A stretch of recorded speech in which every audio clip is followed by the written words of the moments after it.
ഭിക്ഷാടനം, അനുമതിയില്ലാതെ സംഭാവന പിരിക്കൽ തുടങ്ങിയവയ്ക്കെതിരെ ശക്തമായ നടപടി സ്വീകരിക്കാൻ ഒമാൻ സാമൂഹിക വികസന മന്ത്രാലയം. ലൈസൻസ് ഉള്ള സ്ഥാപനങ്ങൾക്ക് മാത്രമാകും ധനസമാഹരണത്തിന് അനുമതി നൽകുക. ഔദ്യോഗിക മാർഗങ്ങളിലൂടെയല്ലാതെ ഫണ്ട് കൈമാറ്റം ചെയ്യരുതെന്നും മന്ത്രാലയം പൊതുജനങ്ങളോട് അഭ്യർത്ഥിച്ചു.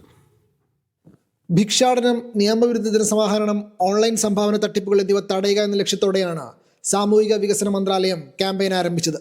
സോഷ്യൽ മീഡിയ പ്ലാറ്റ്ഫോമുകളിലൂടെ പ്രചരിക്കുന്ന പണത്തിനായുള്ള അജ്ഞാത അഭ്യർത്ഥനകളെക്കുറിച്ചും മന്ത്രാലയം മുന്നറിയിപ്പ് നൽകുന്നു. പൊതു ധനസമാഹരണത്തിന് മുൻകൂർ അനുമതി ആവശ്യമാണ്. സംഭാവനകൾ ശേഖരിക്കാൻ ആഗ്രഹിക്കുന്ന സ്ഥാപനങ്ങൾ നിർദ്ദിഷ്ട തീയതിക്ക് കുറഞ്ഞത് 15 പ്രവൃത്തി ദിവസങ്ങൾക്ക് മുമ്പെങ്കിലും മന്ത്രാലയത്തിൽ അപേക്ഷ സമർപ്പിക്കണം. ധനസമാഹരണ കാലയളവ്, സ്ഥലങ്ങൾ, ഭരണപരവും പ്രവർത്തനപരമായ ചെലവുകൾക്കായി നീക്കിവച്ചിരിക്കുന്ന ശതമാനം എന്നിവ വ്യക്തമാക്കണം. വ്യക്തികൾ വ്യക്തിപരമായി സംഭാവനകൾ ശേഖരിക്കുന്നത് നിരോധിച്ചിട്ടുണ്ട്. രജിസ്റ്റർ ചെയ്ത ചാരിറ്റബിൾ അസോസിയേഷനുകൾ, സാമൂഹിക വികസന സമിതികൾ, അംഗീകൃത വളണ്ടിയർ ടീമുകൾ എന്നിവ ഉൾപ്പെടെയുള്ള ലൈസൻസ് ഉള്ള സ്ഥാപനങ്ങൾക്ക് മാത്രമാണ് ധനസമാഹരണം പരിമിതപ്പെടുത്തിയിരിക്കുന്നത്. സംഭാവന അഭ്യർത്ഥനകൾ പരിശോധിക്കണമെന്നും ഔദ്യോഗിക മാർഗങ്ങളിലൂടെയല്ലാതെ ഫണ്ട് കൈമാറ്റം ചെയ്യരുതെന്നും മന്ത്രാലയം പൊതുജനങ്ങളോട് അഭ്യർത്ഥിക്കുന്നുണ്ട്.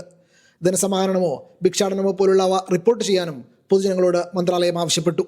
Media 1, Muscat.